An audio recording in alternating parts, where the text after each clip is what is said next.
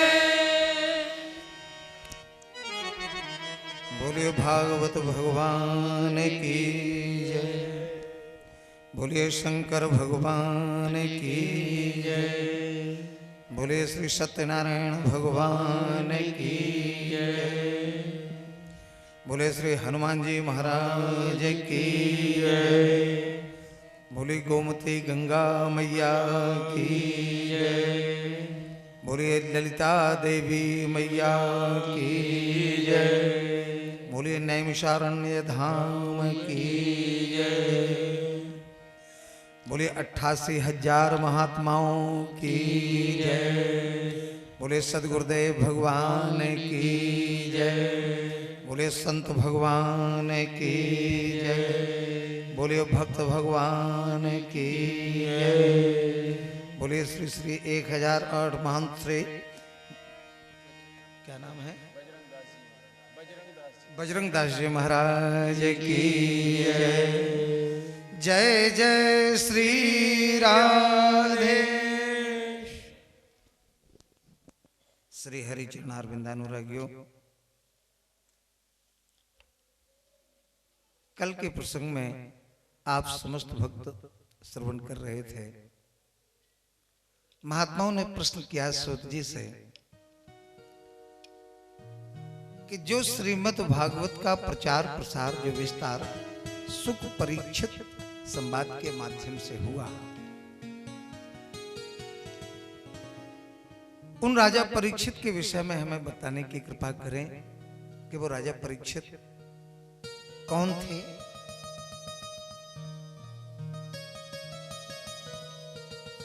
उनसे ऐसा कौन सा अपराध बन गया था जिसके कारण उन्हें शापित होना पड़ा और अल्प आयु में ही भगवान को प्यारे हो गए। कैसे उनका कल्याण हुआ, आदि आदि प्रश्न किए।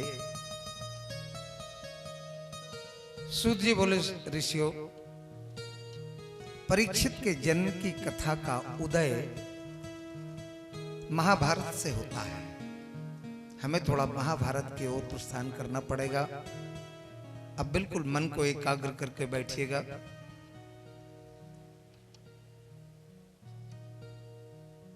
भक्तों, जिस समय संपूर्ण महाभारत संपन्न हो गया, जितने भी धृतराष्ट्र पुत्र थे सब काल के गाल में समाहित हो गए।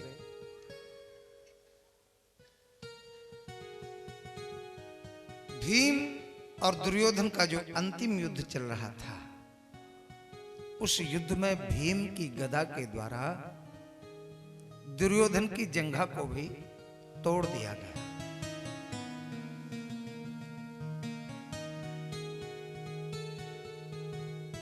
दुर्योधन सम्रांगण में पड़ा हुआ अंतिम सांसें ले रहा है।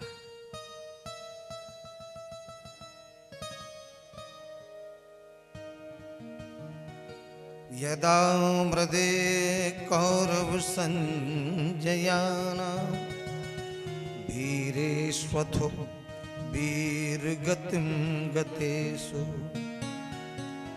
ब्रकोदरा विद्गदार्भिमर्श भग्नोरुदण्डे धृतराष्ट्रपुत्रे।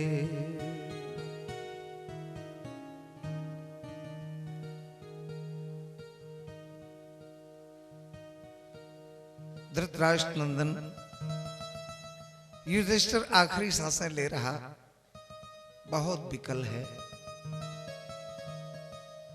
चाहते हुए प्राण नहीं निकल रहे हैं। इतने में इसका मित्र पहुंच गया। कौन? अश्वत्थामा। बहुत स्नेह करता था दुर्योधन से। देख के ये भी दुखी हो गया। मित्र, तुम रो रहे हो? आज पहली बार तुम्हारी आंखों में आंसू देख रहा हूं भैया। क्या भीम की गदा ने तुम्हें इतना आहत कर दिया, इतना कष्ट पहुंचा दिया कि तुम रो रहे हो? तमक के उठ के बैठ गया। बोले, ए मित्र, कैसी बातें करते हो? एक क्या सैकड़ों भीम की गदाएं मेरे शरीर पर टूट जाएं, लेकिन मुझे रुला नहीं सकती हैं।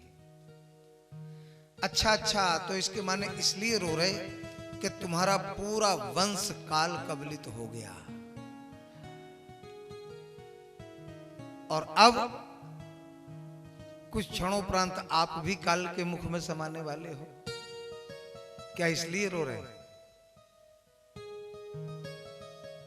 दुर्योधन बोला, मित्र, वीर कभी मृत्यु के कष्ट से रोता नहीं है, वो तो खुशी खुशी मृत्यु का वरण करता है। वाह, ये वीर की पहचान होती है। देखते हैं हमारे सीमा पर जो जवान लगे हुए हैं, उन्हें पता है कि आगे काल खड़ा है, लेकिन काल से भी ताल ठोकते हैं। शरीर में गोलियां लगी हैं, शरीर छलनी हो गया, लेकिन इसके बाद भी जज्बा वो है कि हम अभी दुश्मन को खा जाएंगे, निकल जाएंगे। ऐसा बुलंद हौसला।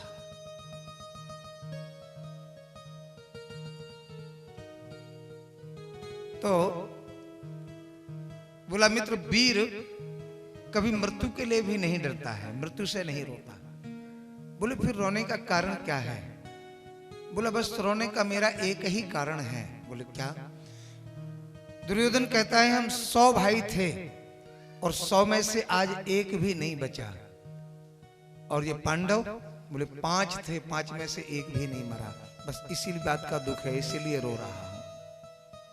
देखो भैया, ये है दुर्योधन की वृत्ति। अगर हम दुर्योधन को एक साधारण पुरुष न माने तो हम दुर्योधन को एक संज्ञा प्रदान करते हैं, दुर्योधन की वृत्ति।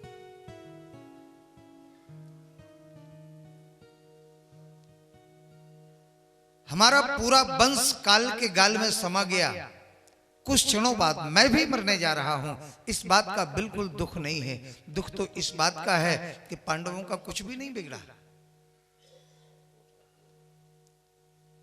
उस समय तो एक दुर्योधन था, आज गली गली में, घर घर में दुर्योधन बैठे हैं, जो अपने दुख से दुखी बिल्कुल नहीं है, बस पड़ोसी की खुशी से दुखी हैं बेचारे। हमारा पड़ोसी सुखी क्यों है?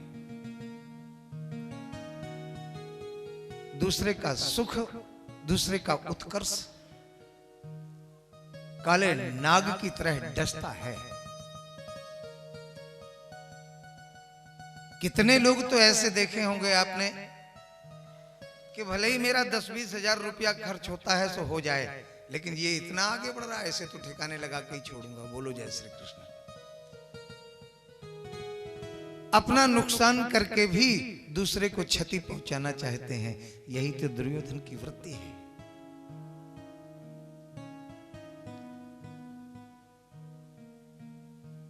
अश्वत्थामा बोला, मित्र क्या बताएं, इसमें गलती मेरी बिल्कुल नहीं है, सब गलती आपकी है। बोले वो कैसे? अब बोले तुमने हमें अपना मित्र तो बनाया लेकिन कभी सेवा का मौका दिया ही नहीं।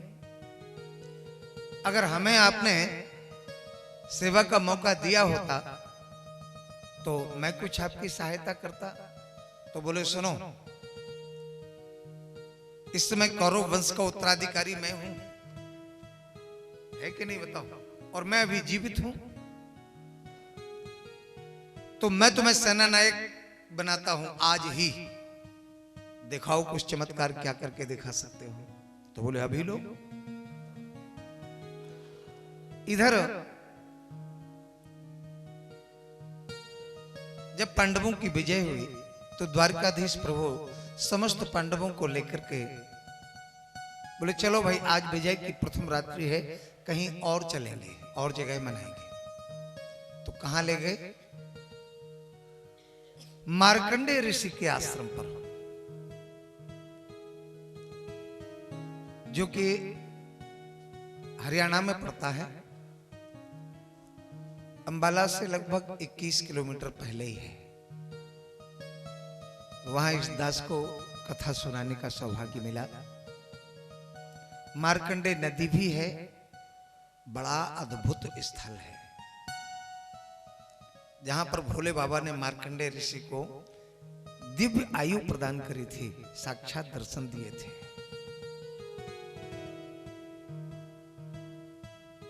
तो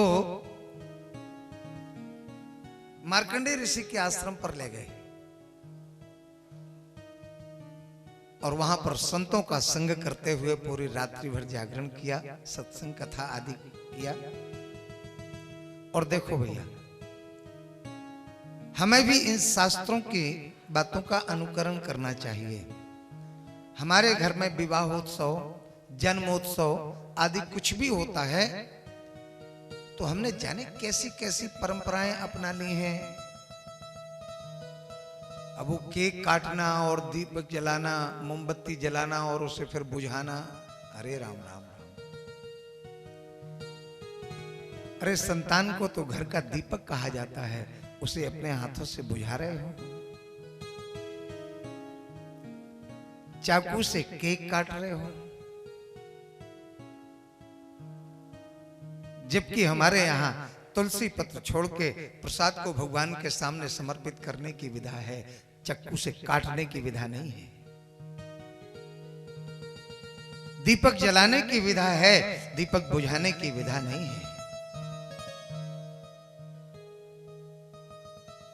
हमारे यहाँ कोई शुभ कार्य होता है, हमारी नौकरी लग जाए, हम अच्छे नंबरों से पास हो जाएं, हमारे यहाँ किसी बालक का जन्म दिवस हो, कुछ भी हो, ऐसे शुभ अवसरों पर हमें ब्राह्मणों को भोजन कराना चाहिए, कन्याओं को भोजन कराना चाहिए, असहायों की सहायता करना चाहिए, उन्हें दान देना चाहिए, सत्यनारायण भगवान की कथा कराना चाहिए, हनुमान चालीसा का पाठ कराना चाहिए, सुंदरकांड का पाठ कराना चाहिए। इस प्रकार से जन्मोत्सव मनाओ तो आपकी आयु में जितने भी कांटे पड़े होंगे, हमारे हनुमान जी महाराज की कृपा से वो सारे कांटे दूर हो जाएंगे। गारंटी है इस बात की। अगर विश्वास ना हो तो करके देख लेना। आज द्वारकाधीश प्रभु भी पांडवों के सहित मार्कंडेय ऋषि के पास जाते हैं, क्योंकि आज विजय की पहली रात्रि है। ये खुशी का दिन वहीं चल के मनाएंगे। और पांडव पुत्र जो थे वो शिविर में अपने अपने पिता की सैया पर विश्राम कर रहे थे। और ठीक उसी क्षण अर्धरात्रि के सन्नाटे में दबे पैरों ये पहुंच गया पांडवों के शिविर में। काकुलू के न्याय से इसने अंदर प्रवेश किया। अब पांडवों में अर्जुन का बेटा अर्जुन जैसा ही दिखाई देता, युधिष्ठिर का बेटा युधिष्ठिर जैसा लगता, भीम का बेटा भीम जैसा लगता, सब अपने अपने पिता के अनुरूप। इसने सोचा कि शायद दिन भर के हारे थके हैं, इसलिए बेसुध सो गए। बढ़िया मौका है। इसने तलवार निकाली और पांचों के सिर धड़ से अलग कर दिए और पांचों के सिर लेकर के आया, दुर्योधन के सामने रख दिया। बोले, लो मित्र, तुम एक की बात कर रहे थे, हमने पांचों की छुट्टी कर दी। क्या कहा? पांचों को मार दिया तुमने? बोले, देख लो, सिर तुम्हारे सामने तो रखे हैं। बोले, भैया तो हमसे तो बहुत बड़ी भूल हो गई जो हमने तुम्हें पहले मौका नहीं दिया, वरना आज ये दिन देखने को मिलता ही नहीं। अच्छा, जरा भीम का सिर मेरी ओर बढ़ाना। सो भीम के बेटे का सिर आगे बढ़ा दिया। इसने क्रोध में भर के जो एक मुक्का मारा तो वो तो सड़े हुए तरबूज की तरह फट गया, फूट गया। समझ गया। देखिए, पहले शोक में डूबा था, फिर हर्ष हुआ और पुनः फिर शोक में डूब गया। बोला, दुष्ट, ये तो तूने बहुत बड़ा अपराध कर दिया। अरे ये पांडव नहीं है, ये पांडव पुत्र हैं। इन बालकों ने मेरा क्या बिगाड़ा था? अरे बोले, ये कैसे कह सकते हो कि ये पांडव नहीं है? बोले, हम नहीं कहेंगे तो कौन कहेगा? भीम से मैंने युद्ध किया है। जिस समय मेरी गदा भीम के सिर से टकराती थी, आग की चिंगारियां निकल पड़ती थी। ऐसा वज्र जैसा देह एक मुक्के में भला कैसे उसका सिर टूट जाएगा? अब तुझे कोई नहीं बचा सकता है। हो सकता हो तो भाग, अपने प्राणों की रक्षा कर। और इधर शोक और हर्ष से संयुक्त होते हुए इसका प्राणांत हो गया दुर्योधन का। ब्रह्म मुहूर्त की वेला हुई। द्वारकाधीश प्रभु पांडवों को लेकर के लौटे।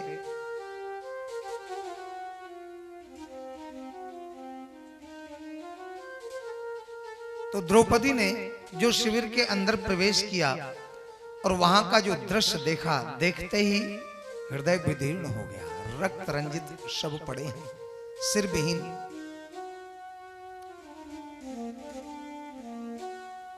द्रौपदी तो चीत्कार करते हुए धरती पर गिर पड़ी, बेसुध हो गई।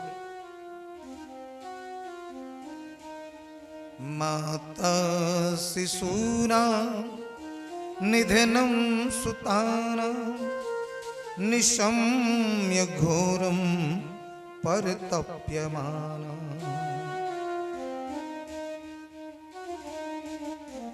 अति शोक से व्यथित हो गई। अर्जुन ने दौड़ करके द्रौपदी को संभाला और कहा, देवी, ये रोना बंद करो, आंख से एक भी आंसू नहीं आना चाहिए। अरे वो तुम्हारे ही पुत्र नहीं थे, मेरे भी पुत्र थे। आखिर ऐसा दुस्साहसी है कौन, किसकी हिम्मत पड़ी जो मेरे पुत्रों को मारे? मेरे पुत्रों का हत्यारा कहीं तो जाके छुपेगा, पाताल में छुपेगा, स्वर्ग में छुपेगा, मृत्युलोक में छुपेगा। ये गांडीवधारी अर्जुन की प्रतिज्ञा है कि मैं ढूंढ के लाऊंगा और तुम जो कहोगे तुम्हारे सामने ही उसे दंड दूंगा। भीम बोले, भैया मैं तो उसे मृत्यु दंड देके ही रहूंगा। ये रोना बंद करो। अर्जुन आगे बढ़ने ही वाले थे, क्या देखा? सामने से एक बड़ा अद्भुत तेज आता हुआ दिखाई दिया। इतना विकराल तेज था कि उसके आगे अर्जुन टिक ना सके, घबरा गए। भगवान द्वारकाधीश को पुकारने लगे, कृष्ण कृष्ण महाबाहो भक्ता नाम भयंकर, त्वमेको दह्यमाना अपवर्गो संसते। देखो देखो गोविंद, ये दिव्य तेज चला आ रहा है, हमें जला के ये नष्ट कर देगा। प्रभु मेरी रक्षा करो, रक्षा करो। भगवान को समझते देर नहीं लगी। ये अश्वत्थामा ने अर्जुन को मारने के लिए ब्रह्मास्त्र का प्रयोग कर दिया है। हे अर्जुन सावधान, गुरुदेव ने इसे केवल चलाना सिखाया है, इसे लौटाना नहीं आता है। तुम्हें तो चलाना भी आता है और लौटाना भी आता है। सावधान हो। अर्जुन तुरंत सावधान हुए और समन विद्या के माध्यम से इस ब्रह्मास्त्र के कोप को शांत किया और दौड़ करके गए, अश्वत्थामा के बालों को पकड़ा और घसीटते हुए ले आए, द्रौपदी के सामने उपस्थित कर दिया। लो द्रौपदी, हमारे 5-5 पुत्रों का हत्यारा तुम्हारे सामने है, बताओ क्या दंड दूं।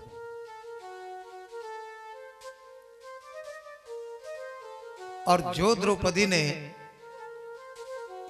थर थर कांपते हुए अश्वत्थामा को देखा तो मेरे भक्तों, एक भारतवर्ष की नारी के हृदय की ममता उमड़ पड़ी।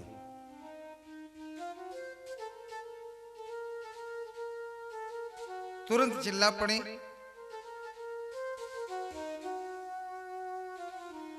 अरे भैया ये बताओ, इसे तुमने काय को बांध रखा है? अरे मुचिताम मुचिताम ऐसो ब्राह्मणों नेत्रांग गुरु, देखो तो कैसा मुंह लटकाए थर थर कांप रहा है। छोड़ दो इसे। अब जितने पांडव थे सब एक दूसरे का शकल ताकने लगे। हे भगवान, इन्हें क्या हो गया?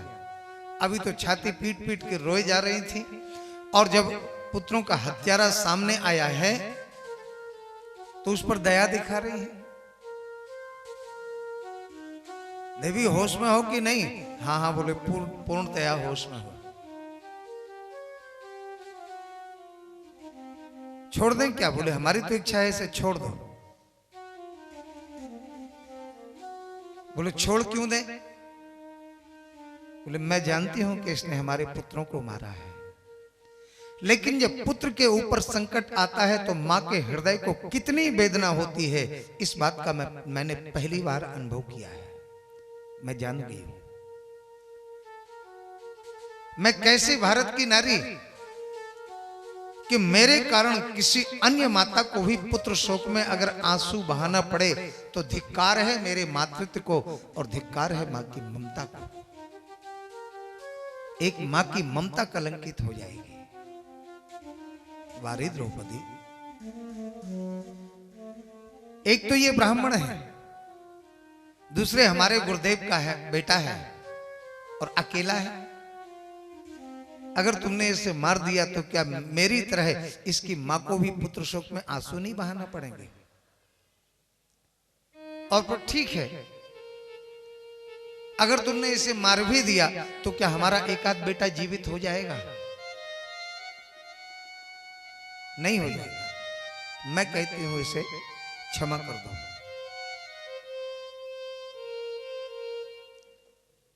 युधिष्ठिर बोल पड़े, भैया अर्जुन, द्रौपदी कह तो बिल्कुल न्याय की बात रही है भाई। बात तो सच्ची कही, कुछ भी हो। अब बताओ, दो पक्ष हो गए। एक पक्ष में अर्जुन और भीम है और दूसरे पक्ष में द्रौपदी और युधिष्ठिर है। अर्जुन समझ नहीं पा रहे हैं इसे कि मार दिया जाए कि छोड़ दिया जाए। बगल में ही खड़े थे द्वारकाधीश प्रभु, सो दौड़ करके द्वारकाधीश के पास जाकर बोले, एक काम करो प्रभु, आप निर्णायक बन जाओ, जज बन जाओ और आप बता दो कि इसे क्षमा कर दिया जाए, छोड़ दिया जाए कि इसे मार दिया जाए। भगवान बोले, भाई देखो, वैसे तो आप लोगों की ये समस्या है, जो उचित लगे वो करो, और अगर हमसे पूछ रहे हो तो फिर हम जो कहेंगे वो करना पड़ेगा। हाँ हाँ बोले, आप जो आदेश देंगे हम वही करेंगे। आप कहेंगे मार दो तो मार दूंगा, आप कहोगे छोड़ दो तो छोड़ दूंगा। बारे जज साहब, जरा निर्णय सुन लो श्रीमान जी का। बोले सुनो अर्जुन, ब्रह्म बंधुर न हंतव्यम, ब्राह्मण कितना ही बड़ा अपराधी क्यों ना हो, उसे कभी मृत्यु दंड नहीं देना चाहिए। ठीक है प्रभु, समझ गया। सोच रहे हैं आप छोड़ देते हैं। बोले अर्जुन, बोले हाँ प्रभु। बोले परंतु क्या? बोले परंतु बात ऐसी है कि आतताई बधारहणा, आतताई कोई भी क्यों ना हो उसे कभी जीवित भी नहीं छोड़ना चाहिए। क्या मतलब?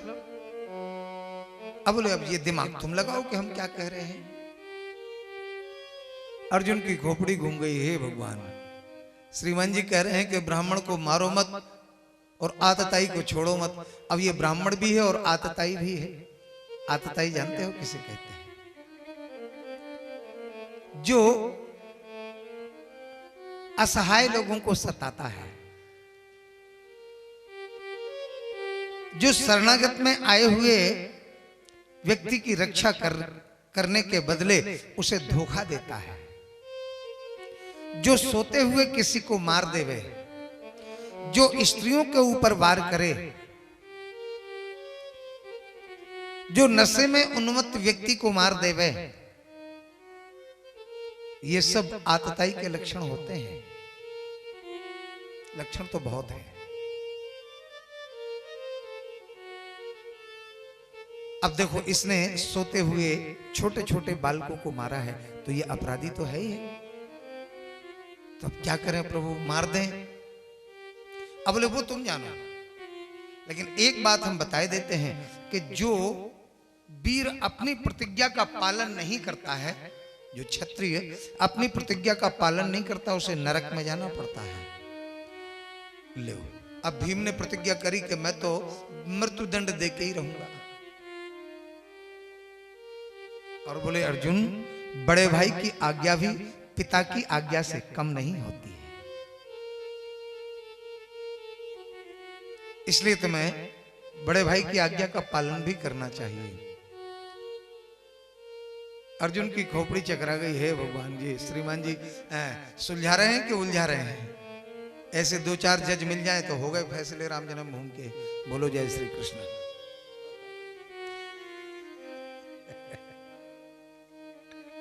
लेकिन मेरे ख्याल से अब तो फैसला हो ही गया है ना,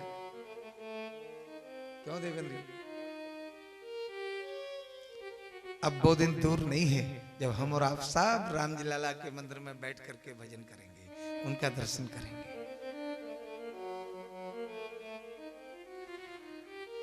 देखो भैया, ठाकुर जी की, हमारे हनुमान जी महाराज की अपनी मर्जी है कि वो श्रेय किसी को दिलवाना चाहते हैं। क्या हनुमान जी में इतना बल नहीं था कि वो राम जी का मंदिर बनवा देते अयोध्या में? जब वो सारे जग का भला कर रहे हैं तो वो रामलला का मंदिर नहीं बनवा सकते थे क्या?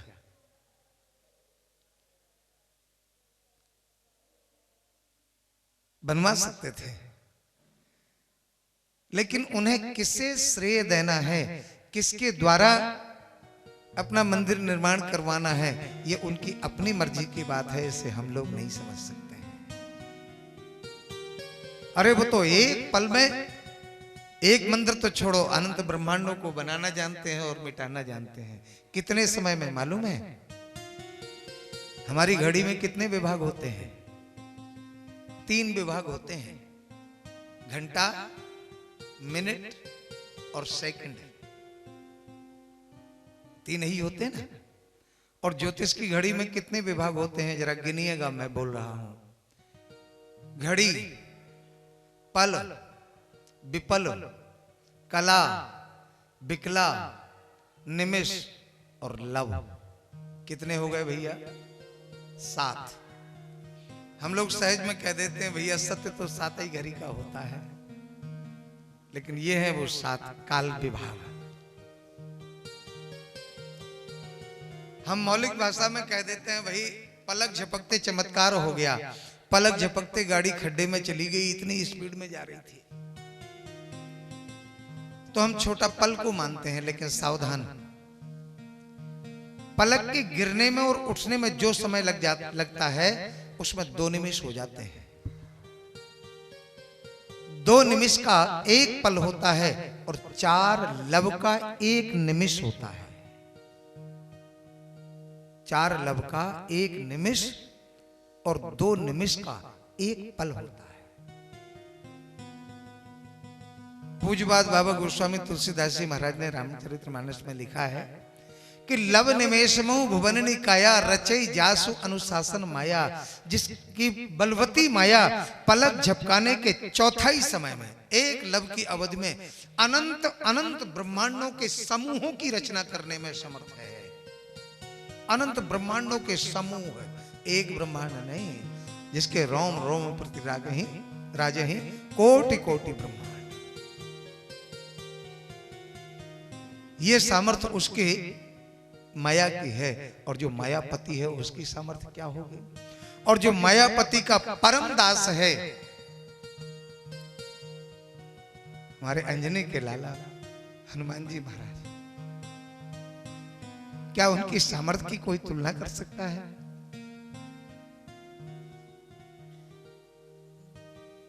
उन्हें अपने आराध्य का मंदिर बनाने में इतना समय लग गया। राम जी ने समझा दिया, बेटा रुक जाओ, जरा धीरज धर लो।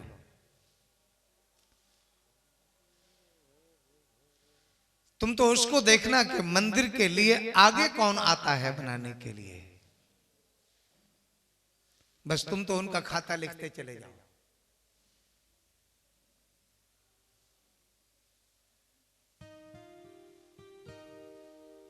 भाई एक बात है, देहे भवंती नृपते सर्वदेव मयो नृपः। राजा में 33 कोट देवताओं का अंश विद्यमान होता है कि नहीं होता है? और इस कलयुग का राजा कौन है? हमारे हनुमान जी महाराज।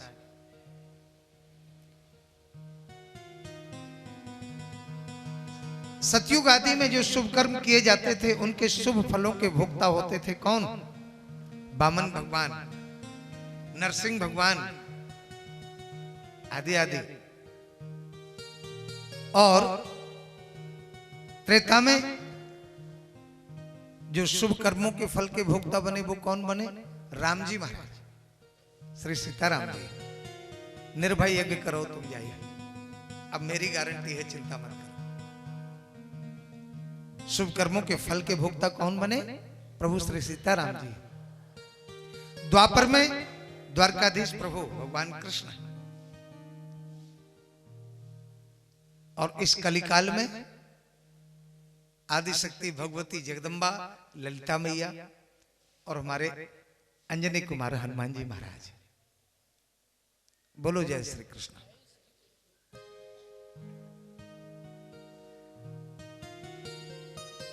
इसलिए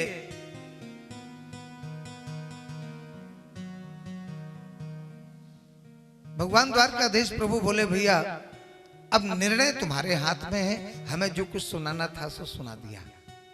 लेकिन अर्जुन तो पक्के चेला है, समझ गए कि ये श्रीमान जी कहना क्या चाहते हैं।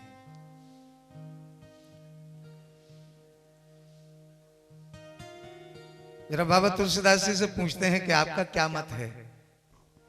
तो बाबा तुलसीदास जी अपना मत प्रस्तुत करते हैं।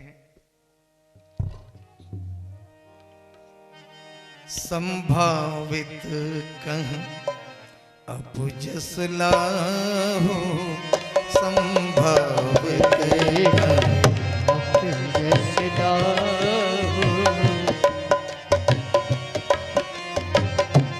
संभावित कह अब जस लाहो, संभावित कहे अब जस लाहो, संभावित कह अब जस लाहो, संभावित कहे अब जस लाहो।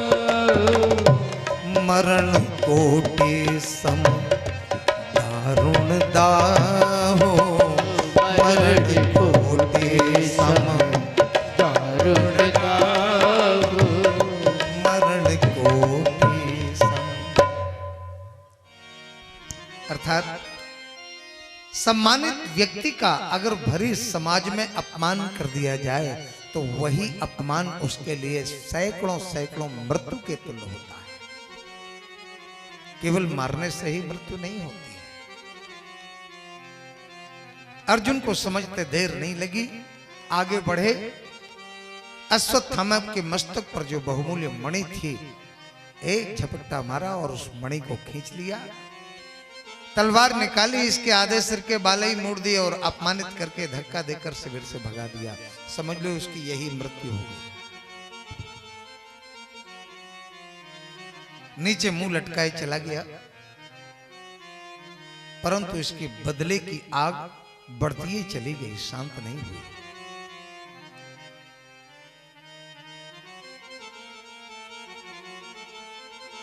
इधर द्वारकाधीश प्रभु बोले पांडवों से, भैया अब हमें द्वारका से आए बहुत समय हो गया है, अब हम चलना चाहते हैं। अगर किसी को कुछ मांगना हो तो मांग लो।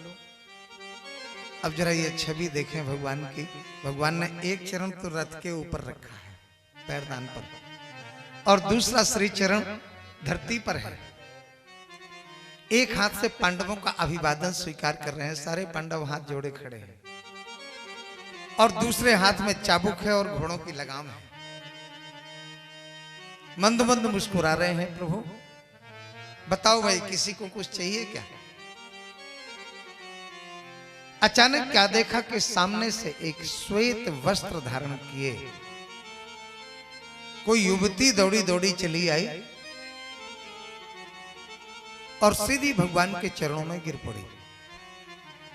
पाहि पाहि महायोगिन देव देव जगतपते, नान्यम त्वदुभयम पश्ये यत्र मृत्यु परस्परम। गोविंद मेरी रक्षा करो, रक्षा करो, त्राहि माम त्राहि माम।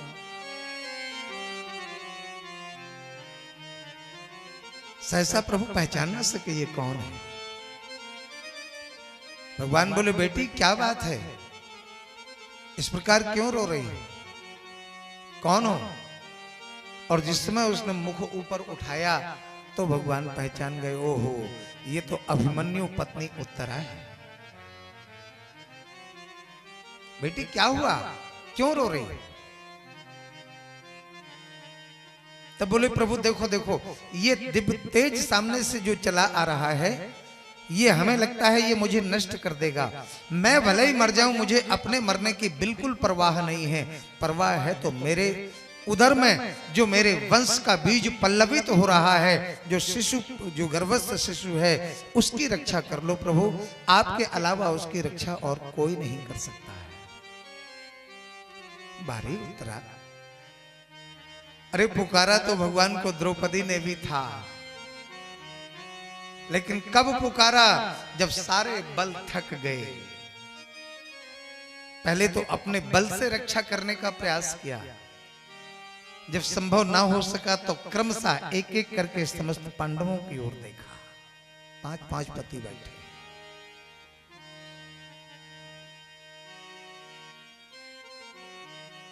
पांचों पतियों की तरफ देख रही हैं, लेकिन जगतपति की तरफ नहीं देख रही हैं।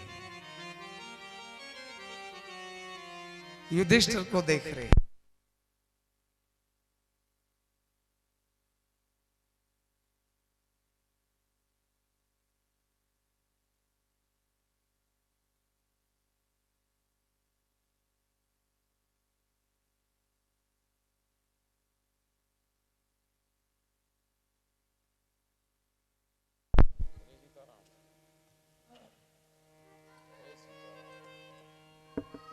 बोलो जय श्री कृष्ण।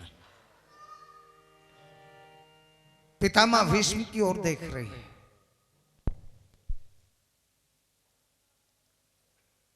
परंतु जब सब तरफ से निराशा ही हाथ लगी, तब द्वारकाधीश को पुकारा। लेकिन ये भूल उत्तरा ने नहीं करी। वहां भी गांडीवधारी अर्जुन नहीं थे क्या? क्या भीम नहीं थे? सब थे, लेकिन किसी की ओर नहीं देखा। सीधे भगवान के चरणों में आकर के गिर पड़े। और भगवान बस यही तो चाहते हैं कि जो सारे संसार को ना देख करके सिर्फ मुझे देखता है। भगवान कहते हैं मेरा भी ये सिद्धांत है कि मैं दुनिया में उसके अलावा और किसी को देखता ही नहीं हूं। मैं सिर्फ उसी को देखता हूं। किसे? जो मुझे देखता है।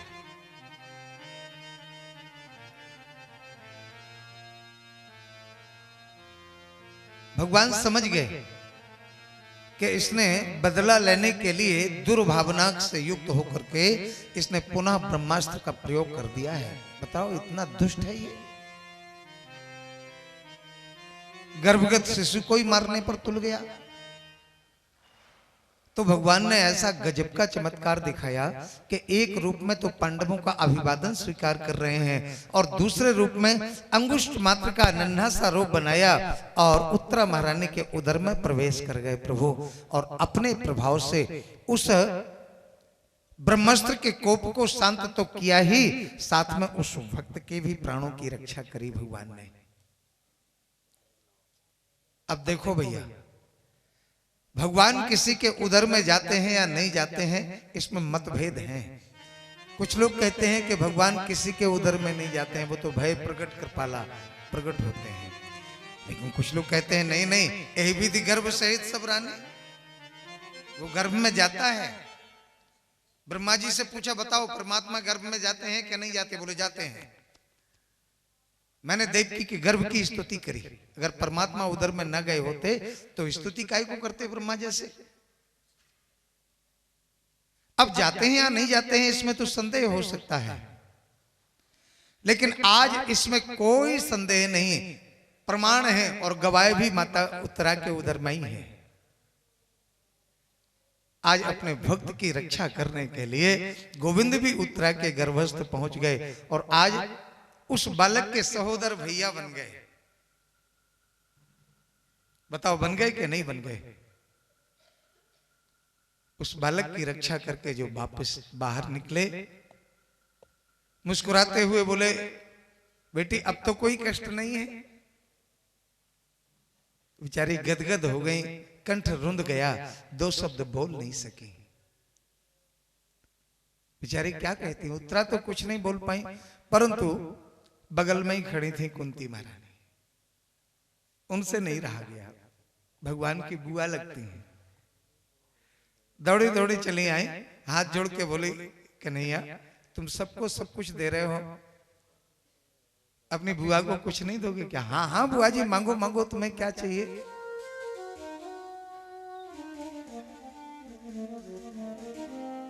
कुंती महारानी ने ऐसी गजब की स्तुति करी। कृष्णाय वासुदेवाय देवकी नंदनाय च नंद गोप सुत कुमाराय गोविंदाय नमो नमः। नमः पंकज नाभाय नमः पंकज मालिने नमः पंकज नेत्राय नमस्ते पंकजांघ्रे। हे कमल नयन गोविंद, कोई तो आपको यशोदा का लाला जानता है, तो कोई देवकी का बेटा जानता है, कोई नंदन नंदन कह के बुलाता है तो कोई वसुदेव नंदन कह के बुलाता है। तुम्हारे तो हजारों हजारों नाम हैं।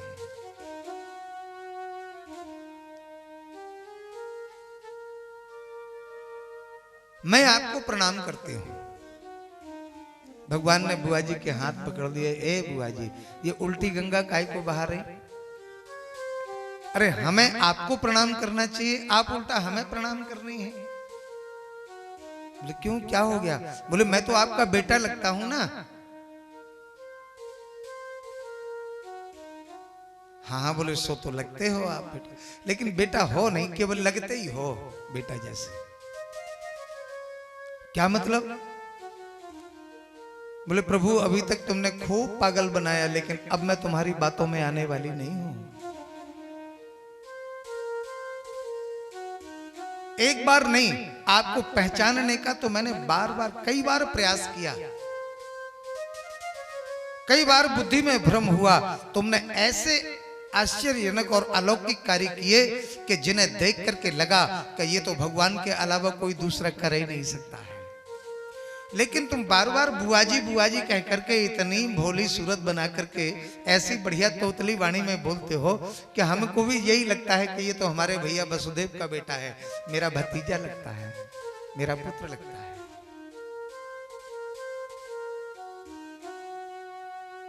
लेकिन आज समझ में आया है। बोले क्या समझ में आया है? बोले आज मैं समझ गई हूं कि तुम भगवान हो। अच्छा अच्छा, तुमने कैसे समझ लिया कि हम भगवान हैं?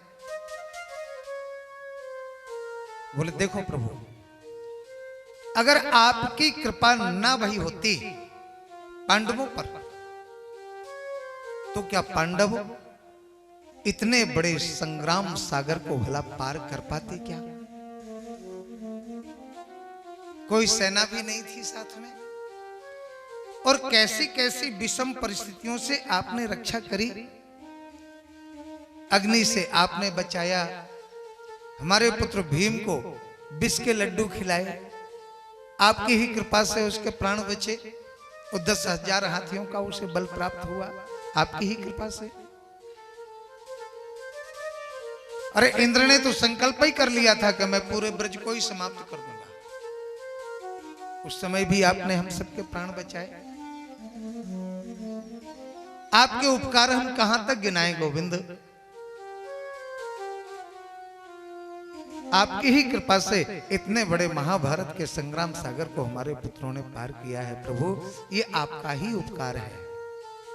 भगवान बोले बुआजी, भगवान बोले बुआजी एक बात बताओ, आप चाहे जिससे पूछ लो, मैंने तो युद्ध में शस्त्र को हाथ भी नहीं लगाया। मैं तो रथ पे बैठा रहा, रथ चलाता रहा। युद्ध तो अर्जुन ने किया है, भीम ने किया है, युधिष्ठिर ने किया है, नकुल सहदेव ने किया है, हमने तो कुछ भी नहीं किया। मैं तो बैठा बैठा बस देखता रहा, हमने क्या सहायता कर दी?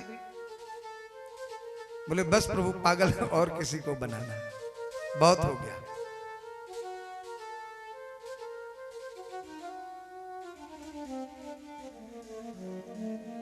नमस्ते पुरुषं त्वाद्यम ईश्वरं